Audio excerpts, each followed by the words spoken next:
सभी कृष्ण प्रेमियों को राधे राधे। आप सभी को पापा कुंसा एकादशी की हार्दिक शुभकामनाएं। आप सभी का फिर से मेरे लड्डू गोपाल चैनल पर स्वागत है। तो चलिए शुरू करते हैं पापा कुंसा एकादशी की व्रत कथा। एक समय की बात है, अर्जुन कहने लगे कि हे जगदीश्वर, मैंने अश्विनी कृष्ण एकादशी अर्थात इंदिरा एकादशी का सविस्तार वर्णन सुना। अब आप कृपा करके मुझे अश्विनी क्वार माह के शुक्ल पक्ष की एकादशी के विषय में भी बतलाइए। इस एकादशी का क्या नाम है और इसके व्रत का क्या विधान है? इसका व्रत करने से किस फल की प्राप्ति होती है? कृपया यह सब विधान पूर्वक मुझे बताइए। भगवान श्री कृष्ण ने कहा, हे कुंती नंदन, अश्विनी माह के शुक्ल पक्ष की एकादशी का नाम पापा कुंसा एकादशी है। इसका व्रत करने से सभी पाप नष्ट हो जाते हैं और व्रत करने वाले अक्षय पुण्य का भागी होता है। अश्विनी शुक्ल एकादशी के दिन इच्छित फल की प्राप्ति के लिए भगवान विष्णु का पूजन करना चाहिए। इस पूजन के द्वारा मनुष्य को स्वर्ग लोक की प्राप्ति होती है। हे अर्जुन, जो मनुष्य कठिन तपस्याओं के द्वारा फल की प्राप्ति करते हैं, वह फल इस एकादशी के दिन क्षीर सागर में शेषनाग पर शयन करने वाले भगवान विष्णु को नमस्कार कर देने से मिल जाता है और मनुष्य को यम के दुख नहीं भोगने पड़ते। मनुष्य को पापों से बचने का दृढ़ संकल्प करना चाहिए।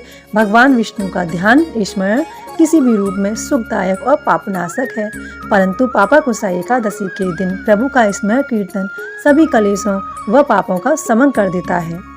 प्राचीन समय में विंध्य पर्वत पर क्रोधन नामक एक बहेलिया रहता था। वह बड़ा क्रूर था। उसका सारा जीवन हिंसा, लूटपाट, मदपान और गलत संगति पाप कर्मों में बीता। जब उसका अंतिम समय आया, तब यमराज के दूत बहेलिये को लेने आए और यम के दूत ने बहेलिये से कहा कि कल तुम्हारा जीवन का अंतिम दिन है, हम तुम्हें कल लेने आएंगे। यह बात सुनकर बहेलिया बहुत भयभीत हो गया और महर्षि अंगिरा के आश्रम में पहुंचा और महर्षि अंगिरा के चरणों में गिरकर प्रार्थना करने लगा, हे ऋषिवर, मैंने जीवन भर पाप कर्म किए हैं, कृपा करके मुझे कोई ऐसा उपाय बताएं जिससे मेरे सारे पाप नष्ट हो जाएं और मोक्ष की प्राप्ति हो जाए।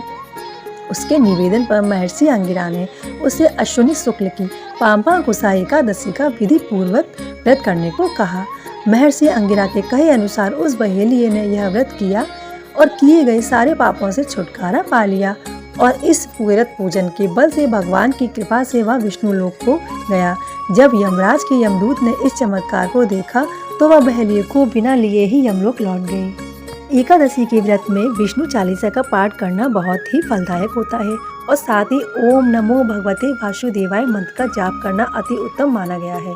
आप सभी को पापा कुंसा एकादशी की हार्दिक शुभकामनाएं। ऐसी और धार्मिक कथाएं सुनने के लिए हमारे चैनल को लाइक करें, शेयर करें, सब्सक्राइब करें। जय श्री कृष्ण।